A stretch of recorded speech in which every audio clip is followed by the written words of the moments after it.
हरि ओम सौवर्णे नवरत्नखण्डरचिते पात्रे घृतं पायसं भक्ष्यं पञ्चविधं पयोदधियुतं रम्भाफलं पानकं शाकानामयुतं जलं रुचिकरं कर्पूरखण्डोज्ज्वलं ताम्बूलं मनसा मया विरचितं भक्त्या प्रभो स्वीकुरु। नारायणं नमस्कृत्य नरं चैव नरोत्तमं देवीं सरस्वतीं व्यासं ततो जयमुदीरयेत। जय बोलो श्रीलिंग महापुराण को जय। समादरणीय वंदनीय प्यारा प्यारा भक्त सज्जन वृन्द, हजुर समक्ष श्रीलिंग महापुराण कथा राखिरहेका छौं। हजुरहरूले पनि श्रद्धापूर्वक कथा श्रवण गर्दै हुनुहुन्छ। तपाईं हामी आजको नयाँ भाग 9 मा उपस्थित भइसकेका छौं। प्यारा भक्त भागवतहरू अगाडि गएर सनत कुमार भन्नुहुन्छ, प्रश्न गर्नुहुन्छ, भवान् कथमनु प्राप्तो महादेव मुमापतिं श्रोतुमिच्छामि तत्सर्वं वक्तुमर्हसि मे प्रभो। हे नन्दीश्वर, हजुरले पार्वती पति शिवजीको सान्निध्य कसरी प्राप्त गर्नुभयो त? उसो भए हजुर कसरी नन्दी बन्नुभयो अथवा उहाँको वाहन कसरी बन्नुभयो? यस सम्बन्धी कुनै त्यस्तो प्रसंग छ भने हामी अथवा म सबै कुरा सुन्न चाहन्छु। हजुरले कृपा गरेर यी सबै कुरा बताउनुहोस् भनेर यस्ता प्रकारले प्रश्न गरेपछि अगाडि गएर नन्दीश्वर भन्नुहुन्छ, शैलादिरुवाच प्रजा काम शिलादो भूत पिता मम महामुने सोप्यन्दाः सुचिरं कलम तपस्तेपे सुदुश्चरम। कुनै समयमा मेरा पिता शिलादलाई सन्तान प्राप्त गर्ने इच्छा भयो। को भन्दै हुनुहुन्छ? नन्दीश्वर। उहाँले अन्ध भएर अथवा दृष्टिविहीन भएर पनि लामो समयसम्म अत्यन्त कठोर तपस्या गर्नुभयो। तपस्या गरिरहनु भएका मेरा पिता, जो मेरा पिताजीसित वज्रधारी इंद्र प्रसन्न हुनुभयो, उहाँले पिता श्री शिलादका नजिकमा गएर म तपाईको तपस्याबाट सन्तुष्ट भएको छु, अतः इच्छा अनुसार वर माग्नुहोस् भनेर भन्नुभयो। त्यसपछि देवताहरूका साथमा रहनुभएका सहस्राक्ष भनेको 1000 आँखा हुने इन्द्रलाई प्रणाम गरेर शिलादले दुवै हात जोडेर उहाँलाई भन्नुभयो। शिलादले भन्नुहुन्छ, भगवान देवतारिघ्नं सहस्राक्ष वरप्रद। हे भगवान, हे देव शत्रुका विनाशक, हे सहस्र नयन, हे वरप्रद, हे सुव्रत, म अयोनिज एवं अमर पुत्र चाहन्छु। मलाई त्यस्तो प्रकारको पुत्र दिनुहोस् भनेर यस्ता प्रकारले भनेपछि इन्द्रले भने, पुत्रम दास्यामि विप्रर्षे योनिजम मृत्यु संयुतम। हे विप्रवर, म तपाईलाई योनिज र मरण धर्म भएको पुत्र दिन सक्छु। यसभन्दा भिन्न प्रकारका सन्तान म दिन सक्दिन, किनकि कोही पनि मृत्यु रहित छैन। सबैले जन्मेपछि मृत्यु वरण गर्नुपर्छ। हे महामुनि, अयोनिज एवं मृत्यु रहित पुत्र त तिमीलाई भगवान ब्रह्माजीले पनि दिन सक्नुहुन्न। अरूको त के कुरा गर्ने भनेर इन्द्रले शिलाद मुनिलाई भन्नुभयो। साक्षात परमेश्वर श्री महादेव पनि मृत्युहीन हुनुहुन्न। ठूलो तेजले युक्त भएका एवं अण्डबाट र कमलबाट उत्पन्न हुनुभएका ब्रह्माजी पनि योनिज हुनुहुन्छ। यसै प्रकारले प्रभु ब्रह्माजी महेश्वरका अङ्गबाट उत्पन्न हुनुभएका देवी पार्वतीका पुत्र हुनुहुन्छ। उहाँको पनि 2 परार्ध बराबरको आयुको गणना गरिएको छ। प्रथम परार्धमा करोडौं करोड कल्पहरू ब्रह्माजीका दिनका रूपमा व्यतीत भए भने द्वितीय परार्धका त्यति नै कल्पहरू अवशिष्ट रहेका छन्। अतः हे विप्रेन्द्र, अयोनिज एवं मृत्युहीन पुत्रको आकांक्षा बलपूर्वक छाडिदिनुहोस्। तपाईले र आफू जस्तो पुत्र ग्रहण गर्नुहोस्। यति भनेपछि अब यहाँ के भयो त? नन्दीश्वर भन्नुहुन्छ तस्य तद्वचनम श्रुत्वा पिता मे लोकविश्रुतः। यी कुरा सुनेर शिलाद नामले संसारमा प्रख्यात हुनुभएका मेरा पुण्यात्मा पिताजीले पुनः सचिपति इन्द्रलाई भन्न लाग्नुभयो भनेर नन्दीश्वर भन्नुहुन्छ। शिलादले के भन्नुभयो त? भगवन् नन्दयोनि त्वं पद्मयोनि त्वमेव च। हे भगवान, ब्रह्माजीको अण्डबाट कमलबाट र ब्रह्माजीको अण्डबाट अनि कमलबाट र शिवजीका अङ्गबाट उत्पत्ति भएको भन्ने मैले सुनेको छु। हे महेन्द्र, यी कुरा प्राचीन समयमा ब्रह्माजीका पूर्व पुत्रका रूपमा उत्पन्न हुनुभएका नारदजीका मुखबाट मैले सुनेको हुँ। हे महाबाहु, यी सबै कुरा कसरी सम्भव भए त? उसो भए पहिले यसै सम्बन्धमा बताउनुहोस्। दक्ष प्रजापति पद्मयोनि ब्रह्माका छोरा हुन्। यस प्रकार दक्षकी छोरी हिरण्यगर्भ ब्रह्माकी नातिनी भइन्। ब्रह्माजी तिनै नातिनी दाक्षायणीका छोराका रूपमा कसरी उत्पन्न हुनुभयो? लु त यो प्रसङ्ग सुनाउनुहोस् भनेर प्रश्न गरेपछि इन्द्रले अगाडि गएर भन्न लागे, स्थाने संशयितुं विप्र तव वक्ष्यामि कारणम्। हे विप्र, यस अवस्थामा तपाईले शंका गर्नु उचितै हो। अब म तपाईलाई यसको कारण पनि बताउँछु।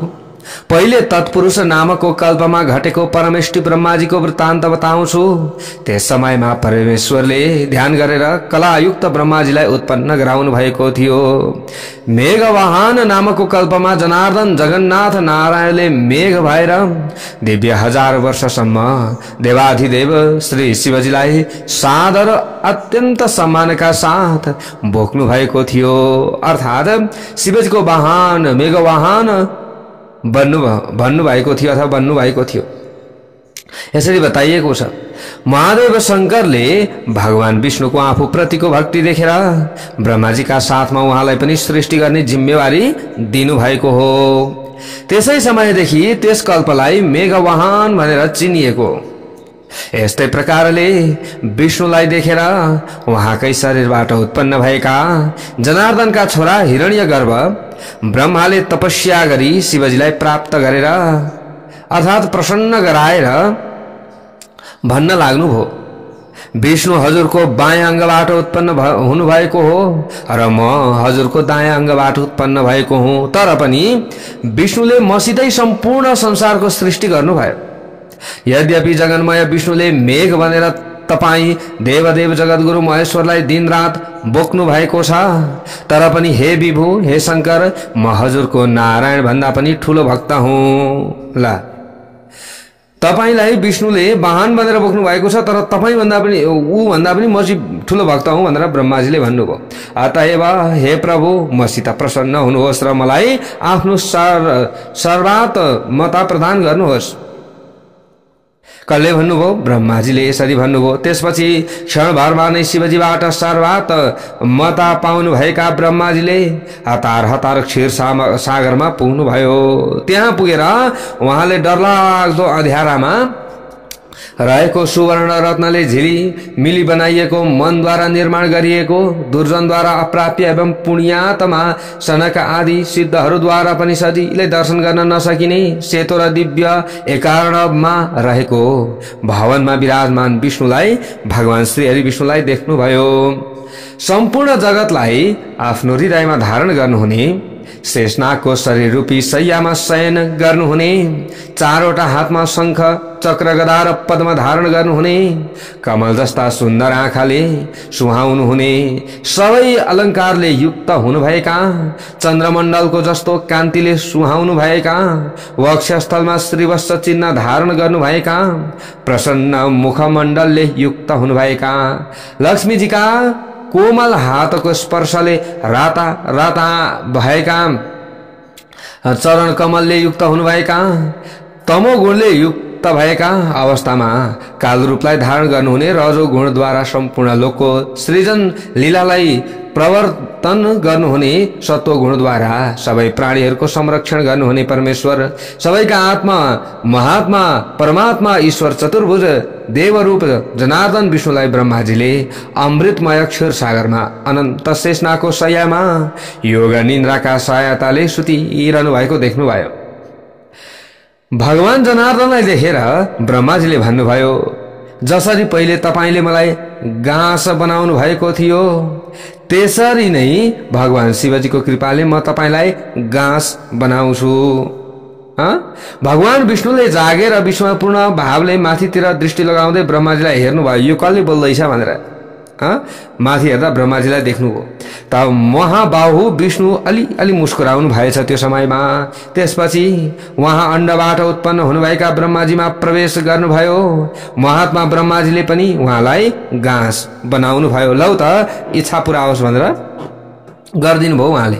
त त्यसपछि ब्रह्माजीले आँखी भौको बीचबाट विष्णुलाई उत्पन्न गराउनु भयो। ल हेर्नुहोस् है प्यारा भक्त भागवतहरू, कहीँ भगवान श्रीहरि विष्णुले ब्रह्माजीलाई उत्पन्न गराएको कथा छ, कहीँ ब्रह्माजीले भगवान श्रीहरि विष्णुलाई उत्पन्न गराएको कथा छ। त यहाँ यस्तो प्रकारको कथा छ। यस प्रकारले ब्रह्माजीद्वारा पुनः सृजन गरिनु भएका विष्णुले ब्रह्माजीलाई हेर्नु भएर उहाँकै नजिकमा बस्नुभयो। अब यहाँबाट हामीले के बुझ्ने त भन्दा उनै ब्रह्मा विष्णु, उनै विष्णु ब्रह्मा, उनै भगवान श्रीहरि विष्णु शिव, उनै महादेव भगवान श्रीहरि विष्णु हुनु त रहेछ। हामीले यसरी बुझ्नु पर्यो। अब यसै बीचमा सबै देवता र संसारका कारण प्राचीन समयमा ब्रह्मालाई र विष्णुलाई वर प्रदान गर्नुभएका विश्वात्मा परमेश्वर प्रभु शिवजी विकृत भेष धारण गरेर ब्रह्माजीलाई र विष्णुलाई अनुग्रह गर्न जहाँ भगवान विष्णु हुनुहुन्थ्यो त्यहाँ आउनुभयो। जय बोलो श्री शंकर भगवानको जय जय होस्। ततः समेत्य तौ देवौ सर्वदेव भवत भवम। त्यसपछि ब्रह्मा र विष्णु दुवै देवता मिलेर सबै देवताका एवं संसारका उत्पत्तिका कारणभूत शिवजीका नजिकमा पुग्नुभयो र कालाग्निको जस्तो तेजले युक्त हुनुभएका उनै श्री महादेव प्रभु शंकरलाई हेर्नुभयो। दुवै देवताले टाढैबाट सम्मानपूर्वक उनै सर्व उग्र कपर्दी एवं वरद शिवलाई प्रथमतः प्रणाम गर्नुभयो र पछिबाट स्तुति गर्नुभयो। जगतका स्वामी भगवान शिवजी पनि पितामह ब्रह्मालाई र जनार्दन विष्णुलाई अनुग्रह गरेर त्यही नै अन्तर्हित हुनुभयो। जनार्दनम जगन्नाथस् तत्रैवान्तरधीयता। त्यस पछाडि नन्दीश्वर भन्नुहुन्छ, गते महेश्वरे देवे तमुद्दिश्य जनार्दन प्रणम्य भगवान प्राह पद्मयोनि मजोद्भव। महेश्वर महादेव अन्तर्धान भएपछि ब्रह्माजीबाट उत्पन्न हुनुभएका भगवान जनार्दन विष्णुले पद्मयोनि ब्रह्माजीलाई प्रणाम गर्नुभयो र भन्न लाग्नुभयो।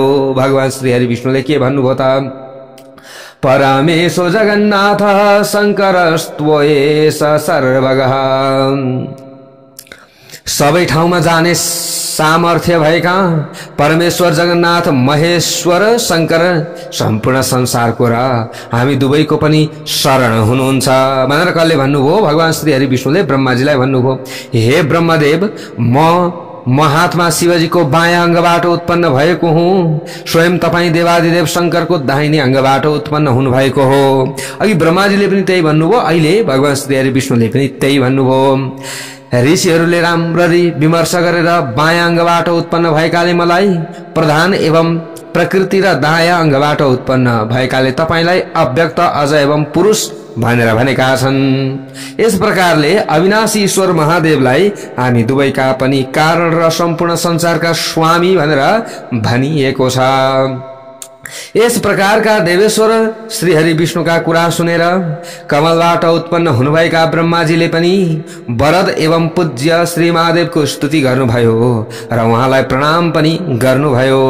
त्यसपछि वराहको रूप धारण गर्नुभएका जनार्दन भगवान श्रीहरि विष्णुले पानीले छोपिएको पृथ्वीलाई बाहिर ल्याएर पहिले चाहिँ राख्नुभयो। भगवान श्रीहरि विष्णुले नदी र नद एवं समुद्रलाई पहिले चाहिँ बनाउनु भयो। पृथ्वीलाई पनि प्रयत्न पूर्वक उचाइ र गहिराई रहित अर्थात समतल युक्त बनाउनु भयो। पहाड जस्तो आकृति भएका भगवानले त्यस समतल पृथ्वीमा सम्पूर्ण पर्वतहरूको स्थापना गर्नुभयो। यस्तै प्रकारले भूलोक आदि चारै लोकलाई पहिले झैं स्थापित बनाउनु भयो। विभूषानुग्रहं तत्र कौमारकमदि नदी। बुद्धिमानहरूमा श्रेष्ठ प्रखर प्रतिभा युक्त एवं ऐश्वर्य सम्पन्न भगवान श्री हरि विष्णुले मुख्य सर्ग, वृक्ष सर्ग अनि तिर्यक सर्ग, पशु सर्ग, देव सर्ग, मनुष्य सर्ग, अनुग्रह सर्ग एवं कौमार सर्गको रचना गर्ने विचार गर्नुभयो। यस्तै प्रकारले विष्णुले आदिमा सनन्दन, सनक र महात्माहरूमा श्रेष्ठ सनातनको सृजना गर्नुभयो। उनीहरू सबै निष्काम ज्ञान योगमा संलग्न भएर ब्रह्म रूपतालाई प्राप्त भए। त्यसपछि सबैका स्वामी भगवान श्री हरि विष्णुले मरीचि, भृगु, अंगिरा, पुलस्त्य, पुलह, क्रतु, दक्ष, अत्रि, वशिष्ठ, संकल्प, धर्म एवं अधर्मलाई योग विद्याद्वारा सृजना गर्नुभयो। अव्यक्त प्रकृतिबाट जन्मिनु भएका ब्रह्म संज्ञक विष्णुका यिनै मरीचि आदि नै 12 सन्तान हुन्। शाश्वत विष्णुले सुरुमा ऋभु र सनत कुमारको सृष्टि गर्नुभयो। पहिले उत्पन्न भएका ती 2 कुमार ऊर्ध्वरेता, दिव्य, ब्रह्मवादी, सर्वज्ञ, सबै प्रकारका भावले युक्त र ब्रह्माजी जस्ता नै थिए। यसरी बताइएको छ। यस प्रकारले मुख्य आदि सर्गको सृष्टि गरेर विश्वका रचयिता पद्मयोनि विष्णुले सबै युग धर्मको पालना गर्नुभयो र तिनलाई प्रतिष्ठित बनाउनुभयो। युग धर्म नशेषांस कल्पयामास विश्वश्रीक। यस्ता प्रकारले बताइएको छ। अगाडि गएर नन्दीश्वर भन्नुहुन्छ, श्रुत्वा सक्रेण कथितं पितामह महामुनिः पुनः पप्रच्छ देवेशं प्रणम्य रचिताञ्जलिः। हे सनत कुमार, इन्द्रका कुरा सुनेर मेरा पिता महामुनि शिलादले दुवै हात जोडी अञ्जली बाँधेर देवेश इन्द्रलाई प्रणाम गर्दै पुनः सोध्नुभयो। अब के भनेर सोध्नुभयो? हे भगवान, हे शक्र, हे सर्वज्ञ, हे सर्वदेव नमस्कृत, हे सचिपति, हे जगन्नाथ, हे सहस्राक्ष, हे महेश्वर, भगवान ब्रह्माले युग धर्मको कल्पना कसरी गर्नुभयो त? शरणागत मलाई यस सम्बन्धमा सबै कुरा कृपा गरेर बताउनुहोस्। यति भनेपछि नन्दीश्वरले अगाडि गएर फेरि भन्नुहुन्छ, हे सनत कुमार, महात्मा शिलादका यी कुरा सुनेर देवराज इन्द्रले आफूले जस्तो देख्नु भएको थियो त्यस्तै प्रकारले युग धर्मका बारेमा विस्तारमा बताउन लाग्नुभयो। यहाँ अब जो इन्द्र छन्, इन्द्रले भन्दैछन्, तस्य तद्वचनं श्रुत्वा शिलादस्य महात्मनः। हे मुनि, पहिलो युगलाई सत्ययुग हो भनेर जान्नु पर्दछ। पहिलो युगलाई के युग? सत्ययुग।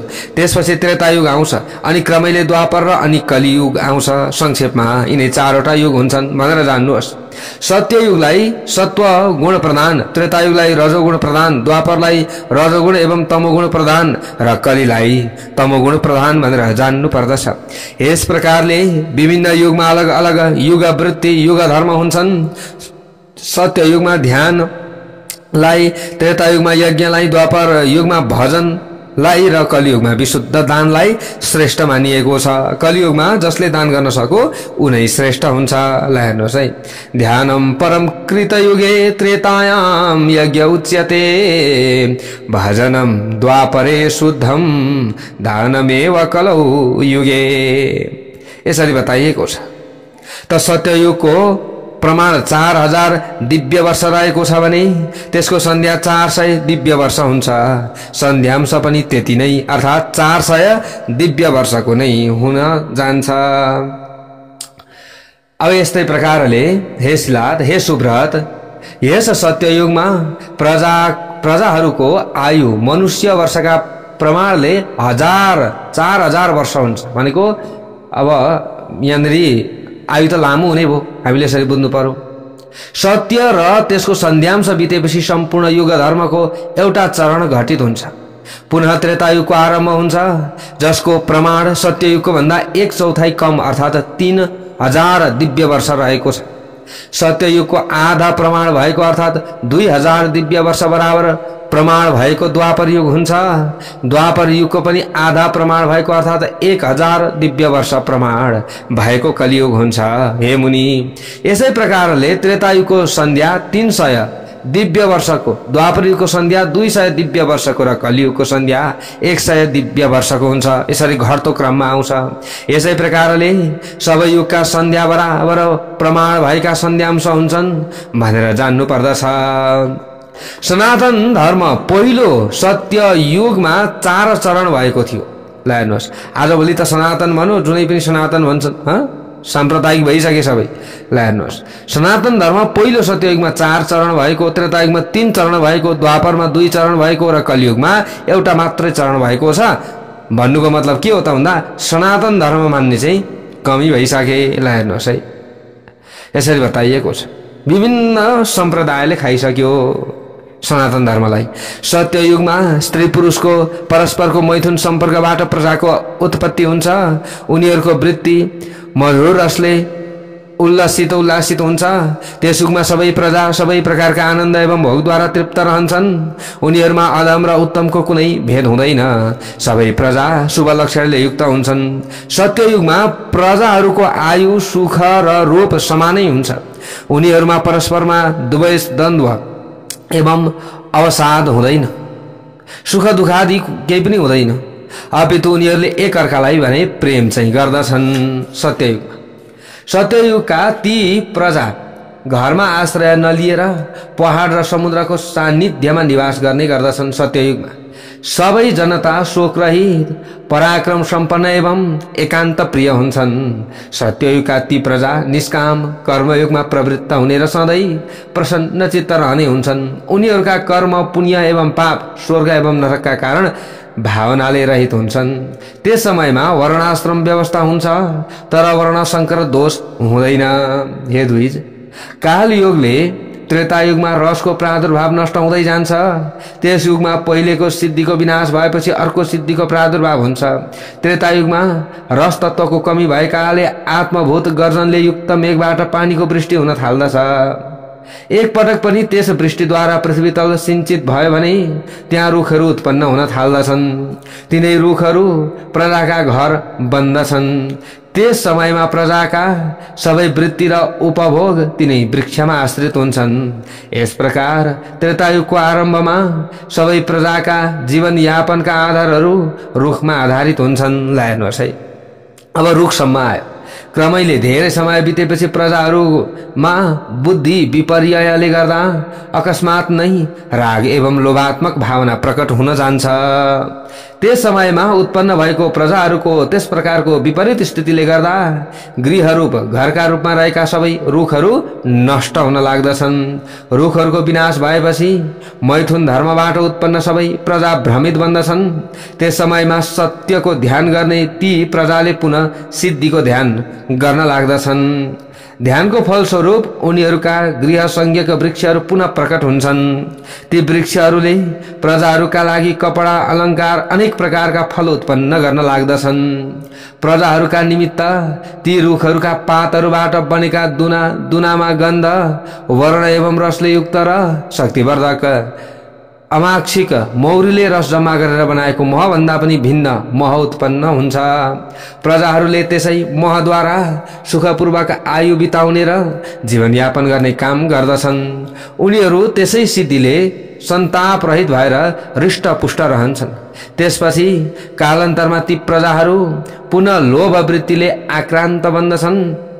उनीहरूले ती रुखहरूलाई अथवा तिनीहरूमा रहेका माक्षिक भनेको मौरीद्वारा तयार गरिएको महलाई बलपूर्वक ग्रहण गर्न थाल्दछन्। अरूको पनि लुट्न थाल्दछन्। अब लोभ भरि नै जान्छ नि त।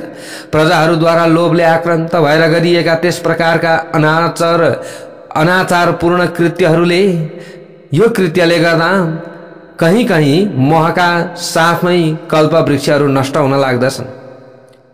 क्रमैले समय व्यतीत हुँदै गएपछि त्रेतायुगमा थोरै मात्र सिद्धि अवशेष भएका अवस्थामा तिनै सिद्धिहरूका आवर्तन द्वारा द्वन्द्वहरू उत्पन्न हुन्छन्। त्यसपछि तीव्र शीतता चिसोपन वर्षा एवं गर्मीद्वारा पीडित भएका प्रजाहरू आफ्ना आवरण वास एवं कपासका उपाय खोजी गर्न थाल्दछन्। त्यसपछाडि यसरी घाम पानी आदि द्वन्द्वद्वारा निरन्तर प्रताडित भएका प्रजाहरू पहाडमा घर बनाउन थाल्दछन्। जुन प्रजा पहिले पहिले घर बिना नै स्वच्छन्द भएर बस्ने र विचरण गर्ने गर्दथे तिनै प्रजाहरू अब आफ्ना अनुकूलका र सुविधा सम्पन्न घर बनाएर बस्न थाल्दछन्। मोहका साथै कल्पवृक्षहरू पूर्णतः नष्ट भएपछि र द्वन्द्वका आघातबाट बस्ने उपाय पनि खोजेपछि प्रजाहरू जीविकोपार्जनका उपायको खोजी गर्न लाग्दछन्। अब बिस्तार बिस्तार जब ती प्रजाहरू परस्परको विवादले व्याकुल बन्दछन् र भोक एवं तिर्खाले आक्रान्त बन्दछन् तब त्यसै त्रेतायुगमा नै उनीहरूमा पुनः सिद्धिको प्रादुर्भाव हुन लाग्दछ। उपायको खोजी हुन्छ नि त। अनि कृषि कर्ममा पूर्णतः सफलता प्रदान गर्ने अर्कै प्रकारको वृष्टि हुन्छ। त वृष्टि जनित पानी आदि प्रजाहरूको निम्ति नदीहरूमा परिणत हुन थाल्दछ। अब नदीहरू बग्न थाल्दछ। निरन्तरका वृष्टिले पानीमा उद्गम स्थान र नदीहरू प्रकट हुन्छन्। यस प्रकारले दोस्रो पटक भएको वृष्टिद्वारा नदीहरूको प्रादुर्भाव हुन्छ। त्यस समयमा पृथ्वी तलमा जुन पानीका थोपाहरू परे तिनै पानीका थोपा र पृथ्वीको संसर्गबाट अलिअलि खनजोत गरिएका र बिउ बिजन नछरिएका जमिनमा 14 प्रकारका वन्य एवं ग्राम्य वनमा र गाउँमा उम्रने औषधिहरू उत्पन्न हुन लाग्दछन् अथवा उत्पन्न भए। ऋतु सम्बन्धी विभिन्न फूल फल वृक्ष एवं गुल्महरू उम्रिए। यसरी विभिन्न जातिका रुख र औषधि उत्पन्न भए। त्यस त्रेता युगका प्रजाले तिनै औषधिबाट जीवन निर्वाह गर्न लागे। अब त्यसपछि पुनः ती प्रजाहरूमा विभिन्न प्रकारका लोभ र मोह प्रकट भए। नभई नछाड्ने अवश्यम्भाविताका कारणले र त्रेतायुगका प्रभावले गर्दा प्रजाहरूले नदी क्षेत्रहरूको र पहाडहरूको अतिक्रमण गर्न लागे। अब वृक्ष गुल्म र औषधिहरूको आफ्नो सामर्थ्य अनुसार जबरजस्ती ग्रहण गर्न लागे। प्रजाका यस प्रकारका विपरीत आचरणले गर्दा 14 प्रकारका ती औषधिहरू नष्ट भए। अब फेरि औषधिहरू पृथ्वीमा समाहित भएका छन् भन्ने जानेर पितामह भगवान विष्णुले पृथुको रूप लिएर सबै प्राणीका कल्याणका लागि यत्नपूर्वक गोरूपा पृथ्वीको यहाँ दोहन गर्नुहुन्छ। त्यसै समयबाट हलाका फालीले जोतिएका जमिनमा यत्र तत्र औषधिहरू भेटिन थाल्दछन्। बाँच्न चाहने प्रजाहरू यत्नपूर्वक कृषि कार्यमा प्रवृत्त हुन लागे। कृषिमा यत्नपूर्वक इच्छा गरिने हुनाले यसलाई वार्तावृत्ति भनिन्छ। त्रेतायुगको त्यस अन्तिम समयमा कृषिलाई छाडेर जीविकाका लागि अन्य कुनै उपाय थिएन। त्यस समयमा कुटो कोदालो आदि कुनै साधनको प्रयोग नगरी हातले खोस्रेर पनि पर्याप्त पानी पाउन सकिन्थ्यो। त्यस समयमा पनि सबै मानिसले युग प्रभावका कारण क्रोधका अधीनमा भएर जबरजस्ती एकअर्कालाई छोरा छोरी श्रीमती धन आदिको हरण गर्न लागे। अब यस प्रकारको विपरीत स्थितिलाई देखेर मर्यादालाई प्रतिष्ठित बनाउन र दुःखबाट प्रजाहरूको संरक्षण गर्न शक्तिमान प्रजापति ब्रह्माले क्षत्रियको सृजना गर्नुभयो। विश्वात्मा भगवानले आफ्नो तेजले वर्णाश्रम व्यवस्थाको स्थापना गरिदिनुभयो। स्वधर्म अनुसारका जीविकाका साधनद्वारा जीविका निर्वाह गर्ने व्यवस्था पनि आफै गरिदिनुभयो। यसरी त्रेता युगमा क्रमशः यज्ञ अनुष्ठान आदि आरम्भ हुन लागे। अब त्यस समयमा पनि कतिपय सुव्रतमा अर्थात राम्रा व्रतहरूमा निष्ठा भएका मुमुक्षुहरूले पशु यज्ञ गर्दैनथे अथवा सुव्रत थिए र कसैले पनि पशु याग गर्दैनथे, पशु मार्दैनथे। त्यस समयमा व्यापक दृष्टि र विश्लेषण गर्ने क्षमता भएका भगवान विष्णुले आफ्नो सामर्थ्यले क्रमैले बलपूर्वक यज्ञहरू सम्पन्न गर्नुभयो। त्यस समयमा द्विजहरू हिंसा नगर्ने अर्थात अहिंस्रक पुरुषलाई प्रशंसा गर्दथे अथवा व्यक्तिलाई प्रशंसा गर्दथे। द्वापर युगमा पनि मानिसहरूमा मन कर्म र वचनद्वारा हुने बुद्धिका विभेदहरू भइ नै रहन्छन्। दुःख पूर्वक कृषि कर्मको सञ्चालन पनि भइरहन्छ। त्यस समयमा सांसारिक क्लेशले गर्दा सबै मानिसमा क्रमैले लोभ अनि जागिरेपन, वाणिज्य कर्ममा विवाद र चित्त कलुषताले गर्दा यथार्थ वस्तुमा पनि सन्देह बुद्धि हुन थाल्दछ। त्यस समयमा शाखाहरूका रूपमा वेदको विभाजन हुन्छ। धर्महरूमा शङ्कर अर्थात् अन्य धर्मको प्रविष्ट हुन थाल्छ। त्यस द्वापरमा ब्राह्मण आदि वर्णको र ब्रह्मचर्य आदि आश्रमको व्यवस्था नष्ट प्राय भन्दछ। त्यसै प्रकारले मानिसमा काम, द्वेष, राग, लोभ र मद प्रवृत्त हुन थाल्दछ। द्वापरका आदिमा व्यासहरूद्वारा एउटै वेद 4 भागमा विभाजित गरिन्छ। ऋग आदि 4 चरणले युक्त अविभक्त जुन एउटा वेद संहिता यस संसारमा त्रेता आदि युगमा अध्ययन गरिन्थ्यो, त्यही वेद द्वापरादि युगमा आयुको संख्याले गर्दा 4 भागमा विभाजन गरिन्छ। जुन एक वेद थियो त्रेतायुगमा अध्ययन गरिन्थ्यो, त्यो कलियुगमा आएर 4 भागमा विभाजित भयो। त्यसपछि ऋषि पुत्रहरूद्वारा दृष्टि विभ्रम वैचारिक भिन्नताका आधारमा पुनः वेदहरूको विभाजन गरिन्छ। दृष्टि विभ्रमले युक्त द्रष्टा मनीषीहरूले समान रूपमा विभाजन गरिएका ऋग, यजुर र साम नामका संहिताहरूलाई स्वर एवं वर्णका विभेदले गर्दा मन्त्र भाग र ब्राह्मण भाग गरी पृथक पृथक रूपमा विभाजन गर्दछन्। यसरी बताइएको छ। यस्तै प्रकारले मनीषीहरूले ब्राह्मण भाग, कल्पसूत्र र अन्य मीमांसा न्याय आदि सूत्रहरूको रचना गरे। केही मनीषीहरूले यस विभाजनलाई पर्याप्त मानेर यसैमा स्थिर मति भए। अन्य केही मनीषीहरू यस विभाजनलाई अपर्याप्त वा शून्य मानी यसकै विस्तारमा प्रवृत्त हुन लागे। अनेकौं कल्पका भेदले इतिहास पुराण आदिमा पनि विभिन्नता देखा पर्दछ। भिन्नता देखा पर्न लाग्दछ विभिन्न कल्पको भेदले गर्दा। ब्रह्म पुराण, पद्म पुराण, विष्णु पुराण, शिव पुराण, भागवत पुराण, भविष्य पुराण, नारद पुराण, मार्कण्डेय पुराण, अग्नि पुराण, ब्रह्म वैवर्त पुराण, लिंग पुराण, वराह पुराण, वामन पुराण, कुर्म पुराण, यस्तै प्रकारले मत्स्य पुराण, गरुड पुराण, स्कन्द पुराण र ब्रह्माण्ड पुराणलाई पुराणका भेद भनेर भनिन्छ। यी मध्ये 11औं एवं पवित्र लिंग पुराण द्वापरमा विभाजन गरिएको हो। यसरी बताइएको छ।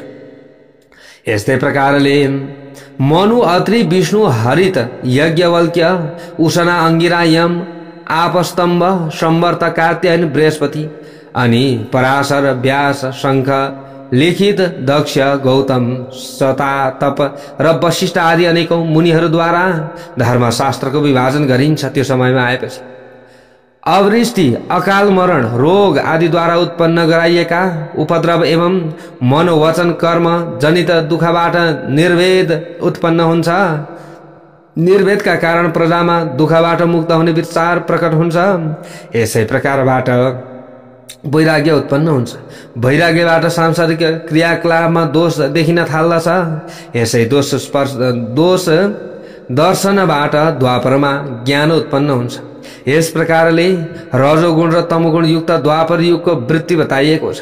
आदि सत्य युगमा एउटा मात्र धर्म सबै ठाउँमा रहेको हुन्छ। त्यही धर्म त्रेतामा प्रेरणाले प्रवृत्त हुन्छ। द्वापरमा त्यही धर्म व्याकुल भएर रहन्छ। कलियुगमा भने त्यो धर्म नष्ट हुन्छ। यसरी बताइएको छ। यस्तै प्रकारले अगाडि गएर यहाँ इन्द्रले भन्दछन् तिस्ये माया मसूयाम च वदम चैव तपस्विनाम।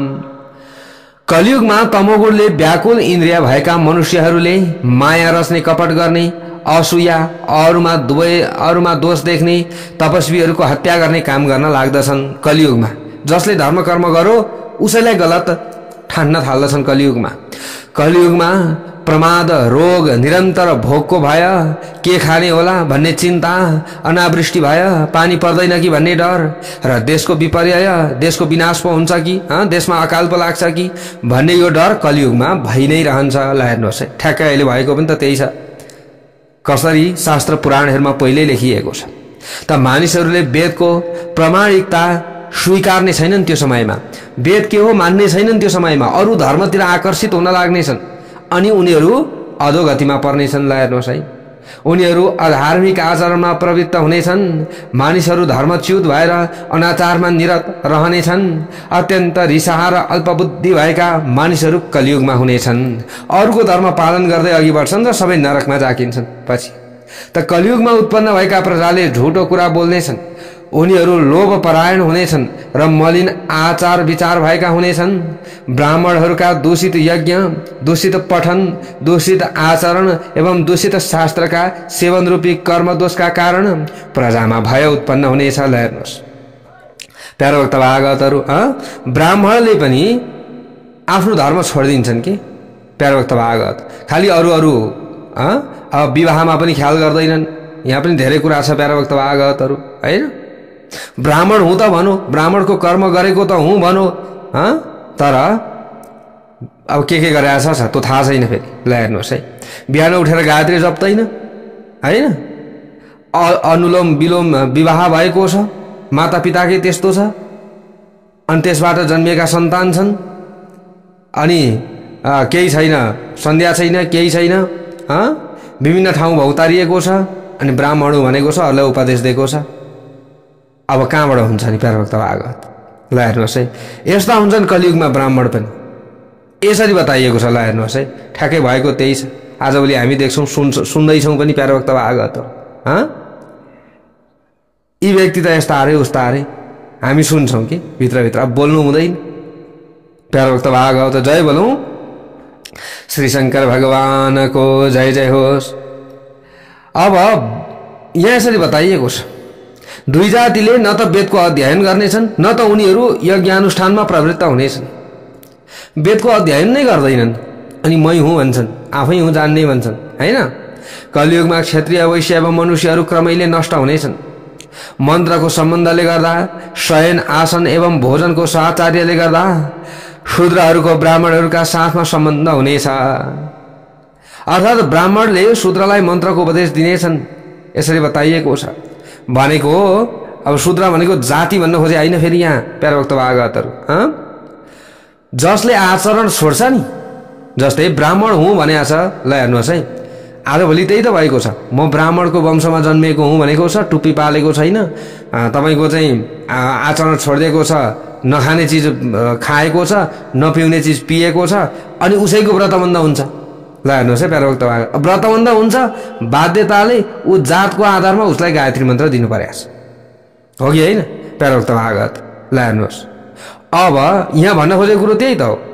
त मन्त्र उपदेश कसलाई भयो?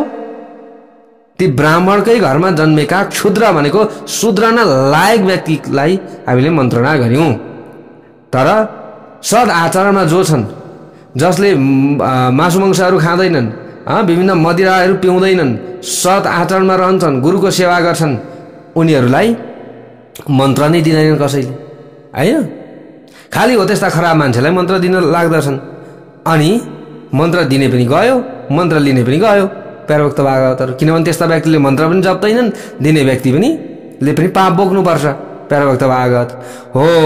यस्तो कुरा छ। त्यसैले मन्त्र कसैलाई दिइन्छ भने सोचेर मात्रै दिनुपर्छ, जो पाए त्यसलाई मन्त्र दिनु हुँदैन। जय बोलौं श्रीलिङ्ग महापुराणको। धेरैजना आउनुहुन्छ क्या, म पनि यहाँनिर मन्त्र दिनुहोस् गुरुजी, मन्त्र बेगर त चाहिँ कामै हुँदैन अरे भन्नुहुन्छ, हैन? सबैलाई फ्याट दिइहाल्नु हुँदैन क्या मन्त्र, के हो उसको आचरण के हो, अरे कुराहरू विचार गरेर मात्र मन्त्र दिनुपर्दछ। ल हेर्नुहोस्, यहाँ त्यही कुरा आयो ठ्याक्कै। ल हेर्नुहोस् है, शूद्राणाम मन्त्र योगेन सम्बन्धो ब्राह्मणै सह।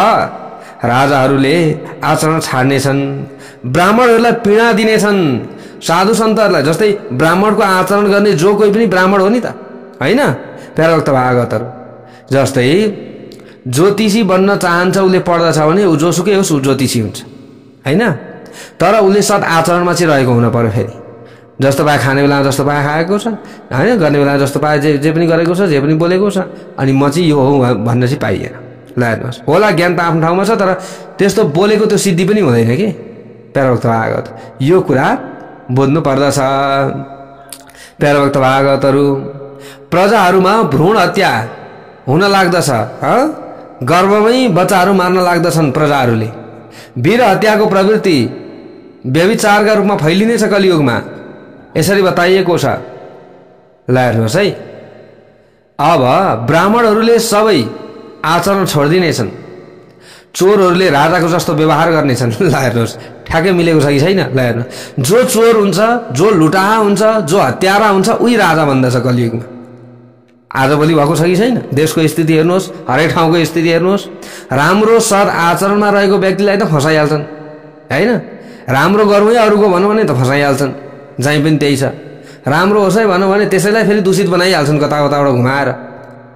कलियुगमा कलियुगको धर्मै यही छ। ल हेर्नुहोस् है, राजाहरूले चोरको जस्तो व्यवहार गर्छन्। अरे गर्दैनन् त? राजनेता त हो, कुनै पनि नेता छ, मन्त्री छ भने त्यो पनि त राजै हो एक प्रकारको हैन। उसले कहाँ बसेर? ढिकुटीमा बसेर चोरिरहेको छ आजभोलि होइन।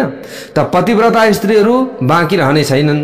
कोही पनि पतिव्रता हुँदैनन् कलियुगमा, हुन सक्दैनन्। मतलब त स्त्रीहरूले पातिव्रत्य धर्मको पालन गर्न छोडिदिनेछन्। त्यसैले नै व्यभिचारमा लागेका स्त्रीहरूको बाहुल्यता हुनेछ कलियुगमा। मानिसहरूमा वर्ण र आश्रम सम्बन्धी सबै व्यवस्था समाप्त हुनेछ त्यस समयमा। यहाँ अब कुनै कम कुनै धेरै भन्ने फल नै हुँदैन त्यो समय हैन। त राजाहरू प्रजाका संरक्षक नभएर उनीहरूका सम्पत्तिका अपहरणकर्ता हुनेछन् कलियुगमा। यसरी बताइएको छ। आसनमा बसेका र अल्पबुद्धि भएका सबै व्यक्तिहरूले ब्राह्मणलाई, गुरुलाई मान्ने छैनन् कलियुगमा। कोही गुरुहरू आउनु भयो भने आसनबाट उठेर स्वागत गर्दैनन्। अनि के भन्छन्? कलियुगमा त सबै मतिभ्रष्ट भएका व्यक्ति छन् नि त। ल हेर हेर, अहिलेको जमानामा पनि आएर ऊ आउँदाखेरि उठ्दिनु पर्ने अरे। त्यो त 21औं शताब्दी हो नि त। ऊ आउँदाखेरि उठ्दिनु पर्ने अरे। ल हेर, कलियुगमा त उल्टो बुद्धि छ, अर्कोतिर छ बुद्धि। मैले के संस्कार सिक्दैछु, यसो गर्दाखेरि कस्तो नम्रता आउँछ आफूमा, त्यो त बुझ्दैन मान्छेले। ल हेर्नुहोस् है, यो एउटा कुरा अलिकति बुझ्ने कुरा छ। जस्तै कोही व्यक्ति आउँदाखेरि हामीले उसलाई स्वागत गर्ने बानी बसालियो भने के हुन्छ? आफूमा अभिमान आउँदैन नि कहिले पनि? आउँछ? आउँदैन? अलिकति भए पनि केही न केही आफूमा ज्ञान रहन्छ। तर जुन शिक्षा हामीले पाएका हुन्छौँ, कोही आउँदाखेरि नमस्कारै नगर्ने, त्यो व्यक्ति कहीँ पनि झुक्न जान्दैन। कहीँ बोल्दाखेरि पनि ठाडो स्वभावले बोल्छ क्या, ठाडो नि, एकदम ठाडो। हेर्नुहोस्, कर्म गर्दा पनि ठाडै स्वभाव हुन्छ। अनि ती व्यक्तिहरू अन्तिममा के हुन्छन्? घायल भएस पानीमा। प्यारो भक्त भागवतहरू जय बोलौँ श्रीलिङ्ग महापुराणको जय जय होस्। हेर्नुहोस् है, यहाँ यही कुरा बताइएको छ। कलियुगमा कालका वशमा भएर राजाले यहाँ अग्रज सन्तहरूको अपहेलना गर्नेछन्, उनीहरूलाई स्वागत गर्ने छैनन्। ब्राह्मणहरूलाई, राम्रा व्यक्तिहरूलाई दण्ड दिनेछन्, खराब व्यक्तिहरूलाई पुरस्कृत गर्नेछन् कलियुगमा। ल ठ्याक्कै भएकै त्यही छ। अल्प शास्त्र ज्ञान, अल्प भाग्य, अल्प शारीरिक बलले युक्त भएका मानिसहरू कलियुगमा हुनेछन्। यसरी बताइएको छ। कलियुगको धर्म यस्तो हुनेछ। सबै दुईजहरू चाकरी गर्ने मौकाको खोजी गर्दै अरूको ढोकामा उपस्थित हुनेछन्। ल हेर्नुहोस् है, आजभोलि भएको त्यही छ। चाकरी गर्दै गर्दै कहाँ जानु परेको छ? म्लेच्छका देशमा जानु परेको छ कि छैन? गाह्रै छ नि हामीलाई पनि होइन। नजाउँ भने हुँदैन, सबैलाई जाउँ जाउँ लाग्छ होइन र? हजुरहरू पनि सबै हुनुहुन्छ, हामी पनि गयौँ होला कतिचोटि। भनेको काहीँ न काहीँ त गइयो नि प्यारोक्त भागवतहरू होइन। जाने इच्छा सबैलाई हुनेछ क्या। जस्तै अब अमेरिका, अस्ट्रेलिया भनौँ, हरेक ठाउँमा होइन, अरू कहाँ गएर आफूले गर्नै परेको छ। ल हेर्नुहोस्, राम्रा व्यक्ति चाहिँ अरू कहाँमा गएर सेवा गर्नेछन्। ल हेर्नुहोस्, ती खराब व्यक्तिहरूका, खराब खानपान भएका व्यक्तिहरूको सेवा गर्नुपर्नेछ। ल हेर्नुहोस्, परेको छ कि छैन?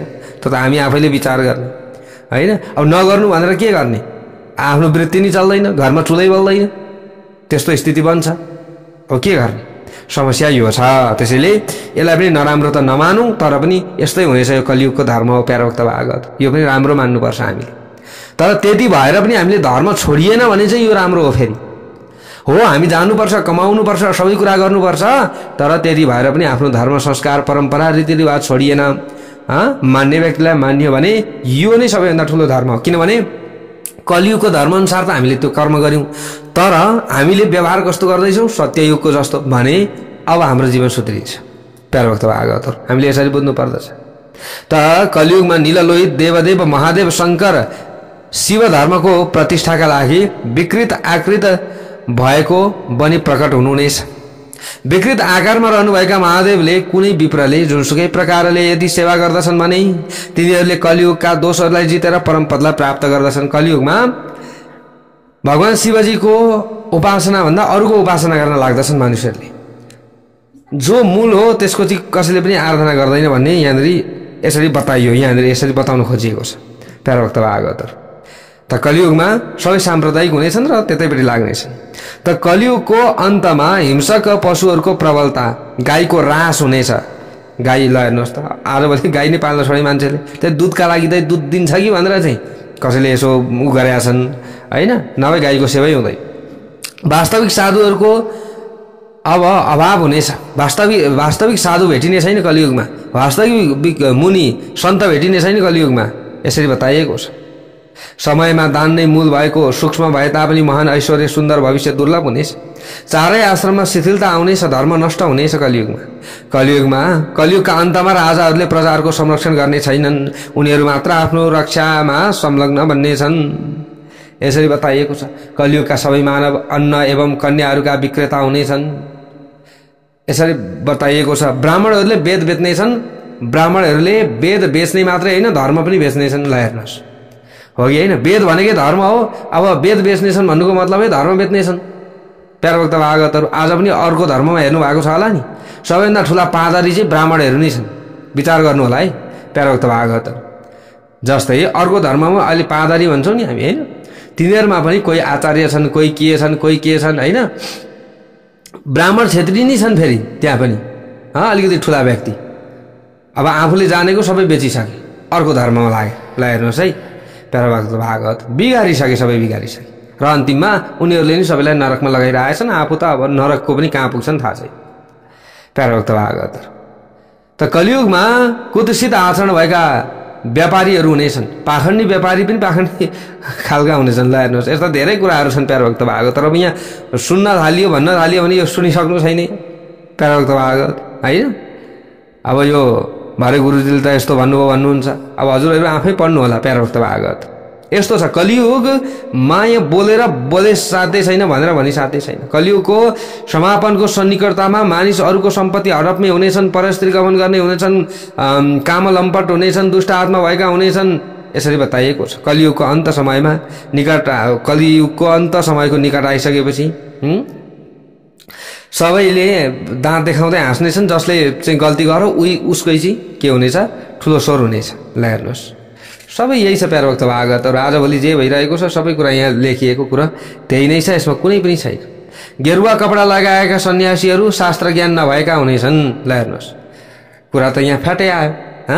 कपडा चाहिँ गेरुवा लगाएको छ, बडा धोता बडा पोता भन्छ नि, धोती चाहिँ महँगो लगाएको छ, लिपेको छ। आजभोलि हामीले देख्छौँ नि होइन, सामाजिक सञ्जालमा होइन, यतापट्टि यो टिकटकतिर त झन् अनेक प्रकारका छन् नि। अलिकति चन्दन लगाइदियो, यताउता गरेर म भविष्य बताउने सबैभन्दा ल हेर्नुहोस्। अनि के मख पर्ने पनि फेरि फ्याट्ट मख पऱ्यो, फ्याट्ट गयो। सबै कुरा त्यही हो प्यारा भक्त भागवत। अब यहाँ त्यही छ कुरो, सबै पाखण्डीहरू हुनेछन्। सबै विपरीत धर्म, वेदले नभनेको धर्म गर्ने नि पाखण्डीहरू हुन्। यसरी बताइएको छ। कलियुग लागेपछि क्रमैले मानिसहरूको आयु पनि ह्रास हुनेछ, मन्द भाग्य सबै कुरा सकिँदै जानेछ। यसरी बताइएको छ। कसैले यज्ञ यज्ञादि पनि गर्न मन पराउँदैनन्। यत्रो टाइम लगाएर बस्नै सकिँदैन, घुँडा दुख्छ होइन, बस्नै सकिँदैन, घुँडा दुख्छ। ल गुरुहरू गराइदिनु भनौँ। अब कतिलाई त के को पैसा दिन्छ होइन, त्यस्तो पनि गरिन्छ। खोइ कसले के पायो पूजा गरेर। ल कलियुगमा त यस्तो छ स्थिति। अनि सबै अब यज्ञ भएन भने त्यो प्रकृतिको संरक्षण हुँदैन, वातावरण शुद्ध हुँदैन।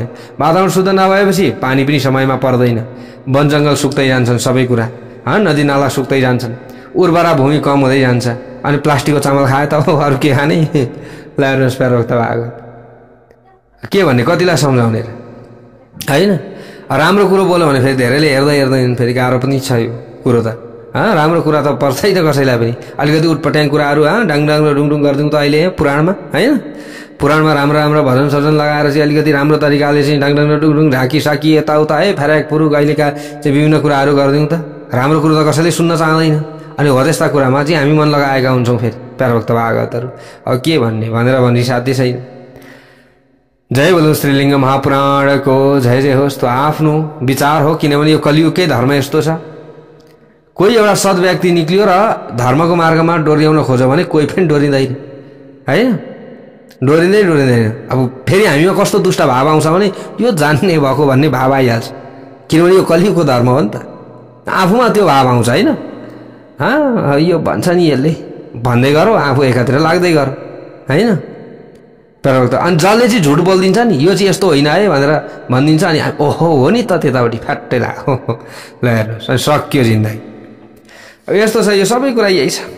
प्राचीन समयमा स्वयम्भुव मनन्तरमा जुन प्रख्यात प्रगति उत्पन्न भएका थिए, तिनै स्वयम्भुव मनुको अंशका रूपमा कलियुगको समापनमा चन्द्रमाका वंशमा सोम शर्मा नामका ब्राह्मणका रूपमा उत्पन्न हुनेछन्। शस्त्रधारी ब्राह्मणहरूद्वारा हेरिएका उनले हात्ती, घोडा एवं रथले युक्त विशाल सेना साथमा लिएर पुरा 20 वर्षसम्म पृथ्वीमा घुमी घुमी सयकरोडौं हजारौं पटक म्लेच्छहरूको वध गर्नेछन्। परम ऐश्वर्य सम्पन्न ब्राह्मण पुत्र कल्कीले शूद्र योनिमा उत्पन्न भएका सबै पाखण्डी राजाहरूलाई मार्नेछन्। सबै, किनभने यिनीहरूको आचरण नै के हुन्छ, क्षुद्र हुन्छ नि त, तिनीहरू क्षुद्र हुन्। फेरि ल हेर्नुहोस्, सबै ब्राह्मणहरू क्षुद्र हुनेछन्। यसरी बताइएको छ यहाँ प्यारोक्त भागवतहरू।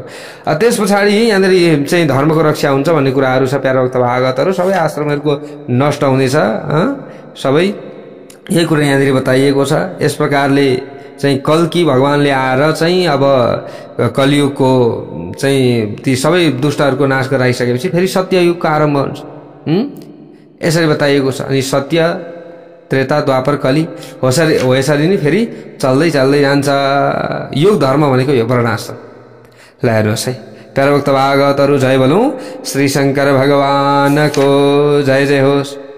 यस्ता प्रकारले यहाँनिर धेरै कुराहरू बताइएको छ प्यारोक्त भागवतहरू। अब यहाँनिर अगाडि गएर इन्द्रले भन्नुहुन्छ 1000 चतुर्युग व्यतीत भएपछि बिहानको समयमा ब्रह्माजीले नष्ट भएका प्रजाहरूको पहिले चाहिँ पुनः सृजना गर्नुहुन्छ। पुनः ससर्ज भगवान पभ्रष्टा पूर्ववत प्रजा, यसरी बताइएको छ। अनि फेरि त्यही कुराहरू दोहोरिन थाल्दछन्। ल हेर्नुहोस् है, यस प्रकार ब्रह्माजीको 2 गुणित परार्ध बितेपछि पृथ्वी पानीमा पृथ्वी पानीमा अनि पानी आगामा, आगो हावामा र हावा आकाशमा आफ्ना गन्ध आदि तन्मात्र सहित व्याप्त भएर रहन लाग्दछन्। यस्तै प्रकारले यहाँ बताइएको छ। 10 इन्द्रिय एउटा मन पंच तन्मात्राले अहंकारलाई व्याप्त गर्दछ र तत्काल त्यसै अहंकारमा विलीन हुन्छन्। त्यस समयमा अहंकारले महत्त्वलाई व्याप्त गर्दछ र अन्तमा त्यसै महत्त्वमा लीन हुन्छ। महत्त्वले पनि अव्यक्तलाई व्याप्त गर्दछ र त्यसैमा विलीन हुन्छ।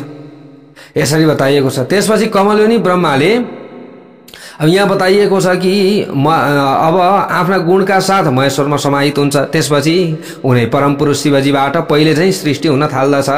शिवजीबाट त कमलयोनि ब्रह्माजीले आफ्ना मनबाट मानस पुत्रहरूको सृजना गर्नुहुन्छ। जब यस संसारमा प्रजाको वृद्धि हुन सकेन, तब प्रजाको वृद्धिका लागि स्वयं भगवान ब्रह्माले आफ्ना मानस पुत्रहरूका साथमा महेश्वर शिवजीलाई लक्ष्य गरेर कठोर तपस्या गर्नुहुन्छ। यसरी बताइएको छ। अब त्यस पछाडि कठोर तपस्या भइसकेपछि भगवानले बुझ्नुहुन्छ महेश्वरले, अनि ब्रह्माजीको निधारको बीच भागलाई भेदन गरेर म तपाईको पुत्र हुँ भन्दै स्त्री पुरुषका रूपमा उहाँ प्रकट भइदिनुहुन्छ। त ब्रह्माजीका छोरा शिवजी अर्धनारीश्वरमा प्रतिष्ठित हुनुभयो। त्यस पछाडि ल हेर्नुहोस्, यसरी बताइएको छ। त्यस समयमा भगवान शिवले सम्पूर्ण जगतका गुरु ब्रह्माजीलाई समेत डराइदिनुहुन्छ। त्यसपछि शिवजीले समग्र जगतको वृद्धिका लागि योग मार्गद्वारा कल्याणमयी अर्ध मात्र स्वरूपिणी आफ्नी अर्धाङ्गिनी परमेश्वरीका साथ संसर्ग गर्नुभयो। अनि विश्वात्मा परमेश्वर शिवजीले उनै परमेश्वरीबाट विष्णु ब्रह्मा र पाशुपतास्त्रको फेरि सृष्टि गर्नुभयो। यसै कारण ब्रह्मा र विष्णुलाई महादेवीको अंशबाट उत्पन्न भएका हुन् भनेर पनि भनिन्छ। ब्रह्माजीलाई अण्डज, पद्मज र भवाङ्गज भनेर भनिन्छ। यहाँ यसरी बताइएको छ। जबसम्म ब्रह्माजीको परार्ध रहन्छ तबसम्मको ब्रह्माजीको ऐश्वर्य एवं तमोगुणबाट प्रादुर्भाव वैराग्यका सम्बन्धमा संक्षेपमा यहाँ वर्णन गर्दछु भनेर इन्द्रले भन्नुहुन्छ। भगवान नारायणले पनि आफ्नो शरीरलाई 2 भागमा विभाजन गरेर त्यसै अङ्गबाट सम्पूर्ण चराचर जगतको सृष्टि गर्नुभयो। त्यसपछि उहाँले ब्रह्माजीको सृष्टि गर्नुभयो। फेरि ल हेर्नुहोस्, यसरी सृष्टि प्रक्रिया गरी यता गरी उता भइरहन्छ। पितामह ब्रह्माजीले रुद्रलाई उत्पन्न गराउनु भयो। त्यस पछाडि त्यसपछिको दोस्रो कल्पमा रुद्रले विष्णु ब्रह्मा र ईश्वरलाई उत्पन्न गराउनु भयो। फेरि हेर्नुहोस् है, त्यसपछि अर्को कल्पमा विष्णुले ब्रह्माजीलाई उत्पन्न गराउनु भयो। पुनः अर्को कल्पमा ब्रह्माजीले नारायणको र भव रुद्रले ब्रह्माजीको सृष्टि गर्नुभयो। कुरो बुझियो होला। अब त पुरै लिङ्ग पुराणमा यसरी बताइएको छ। त्यसपछि अजन्म ब्रह्माले यो संसार दुःख रूप छ यस्तो विचार गरेर सृष्टि कार्य छाडेर आफूलाई आत्मतत्वमा अवस्थित बनाउनु भयो। प्रभु ब्रह्मा प्राणवायुको सञ्चारलाई रोकेर ढुङ्गा चाहिँ अचल भएर 10,000 वर्षसम्म समाधिमा स्थित हुनुभयो। उहाँको हृदयमा तलतिर फर्किएको जुन राम्रो कमल थियो त्यो प्राणायामद्वारा वायु पूरित भएर विकसित बन्यो। कुम्भक प्राणायामद्वारा वायु निरुद्ध भएर ऊर्ध्वमुख बन्यो। त्यसपछि उहाँले परमेश्वरलाई त्यसै कमलका कर्णिकामा स्थापित गर्नुभयो। पुनश्च आफ्नो आत्मालाई नियन्त्रणमा राख्नुभएका संयमद्वारा विशुद्ध आत्मा बन्नुभएका र पूजा गर्ने योग्य ब्रह्माजीले ओमकारसित सम्बन्ध राख्ने अर्धमात्रा भन्दा पर रहेको जुन नाद छ त्यसैमा नै ब्रह्म संज्ञक नाद स्वरूप मृणाल तन्तुको 100 भागको 1 भागमा अवस्थित परम सूक्ष्म पीतवर्ण अग्निशिखा सदृश यम नियम आदि योगाङ्ग पुष्पद्वारा पूजनीय तथा अविनाशी ईश्वरलाई आफ्नो हृदयमा अवस्थित बनाएर उहाँको पूजा गर्नुभयो। यसरी बताइएको छ। हृदय कमलमा विराजमान हुनुभएका ब्रह्माजीका आग्रहले ब्रह्माजीका अंशबाट जायमान सर्वव्यापी परमेश्वर रुद्र ब्रह्माजीकै निधारलाई भेदन गरेर ब्रह्माजीबाट प्रकट हुनुभयो। शिवजीका हृदयबाट उत्पन्न हुनुभएका रुद्र स्वभावतः नीला भए तापनि अग्निको संयोगका कारण लोहित रातो बन्नुभयो। यसरी बताइएको छ। त कालस्वरूप भगवान रुद्र ब्रह्माजीसित अत्यन्त प्रसन्न हुनुभयो।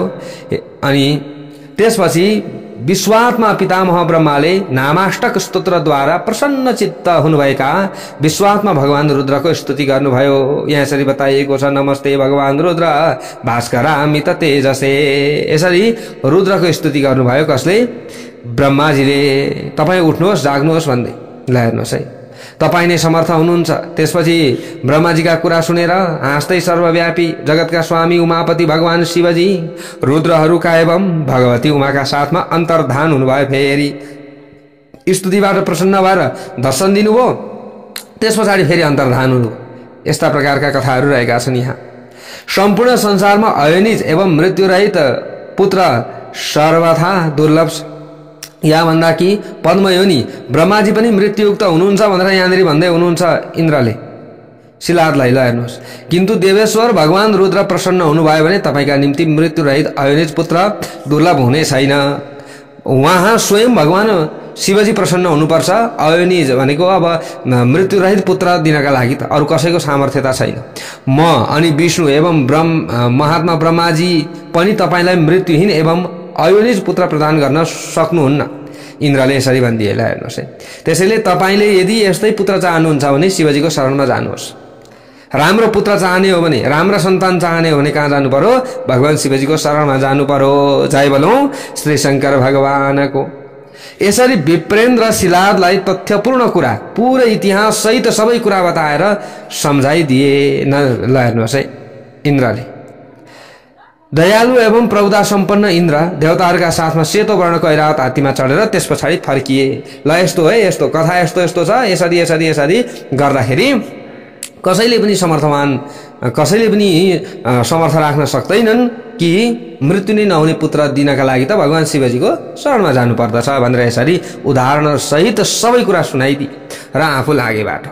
इन्द्र सुतजी भन्नुहुन्छ, गते पुण्ये च वरदे सहस्राक्षे शिलासन।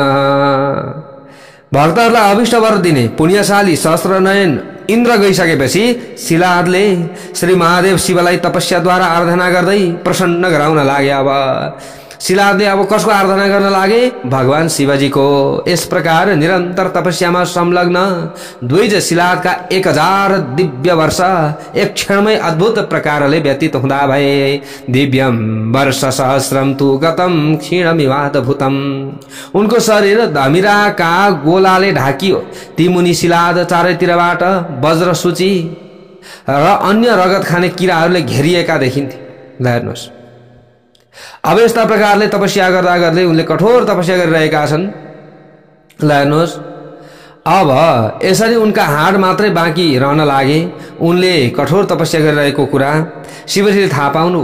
कामदेवका शत्रु शिवजीले प्रकट भएर त्यस पछाडि जब आफ्ना हातले स्पर्श गर्नुभयो शिलाद मुनिको शरीरमा, अब शरीर त के हाडै मात्रै छ, सबै छाला छाला छैन त। यसरी स्पर्श गर्ने बित्तिकै स्पर्श गर्नुभयो, तब मुनिश्रेष्ठ दुई शिलादका तपस्याबाट उत्पन्न सबै दुःख विनष्ट भए। तपस्याबाट उत्पन्न भएका दुःख जति भगवान शिवजीले हात शरीरमा राख्ने बित्तिकै सबै दुःखहरू नाश भएर गए। तपस्या गरिरहेका शिलादका तपस्याबाट प्रसन्न हुनुभएका भगवान शङ्करले भन्नुभयो, म आफ्ना गण र पत्नी उमा सहित तपाईसँग अत्यन्त प्रसन्न भएको छु। हे महामती, यस तपस्याद्वारा तपाईलाई के लाभ हुन्छ? म तपाईलाई सर्वज्ञ र सम्पूर्ण शास्त्रका रहस्यमय पारङ्गत पुत्र प्रदान गर्दछु, चिन्ता नगर। त्यसपछि देवेश शिवजीलाई प्रणाम गरेर उहाँको स्तुति गर्नका लागि मुनि शिलादले साथमा रहनुभएका चन्द्रभूषण शिवजीलाई हर्षले गदगद भएर यहाँनिर आफ्नो वाणीद्वारा भन्न लागे। शिलादले भन्न लागे, भगवन् देवदेवेश त्रिपुरार्दन शङ्कर अयो निज मृत्युहीनम पुत्रमिच्छामि सत्तम। हे भगवान, हे देवदेवेश, हे रिपु, हे त्रिपुरार्दन, हे रिपुसुदन, हे शंकर, हे सतम, म अयोनिज एवं मृत्युहीन पुत्र चाहन्छु, मलाई यस्तो पुत्र दिनुहोस्। हेर्नुहोस् है, शिलाद मुनिले यसरी भगवान शिवजीलाई पुत्र मागेका छन्। अब अन्तिममा आएर अब के हुन्छ त अगाडिको कथामा भोलि हजुरहरूले श्रवण गर्न पाउनुहुनेछ। जय बोलौं श्रीलिङ्ग महापुराणको जय जय होस्।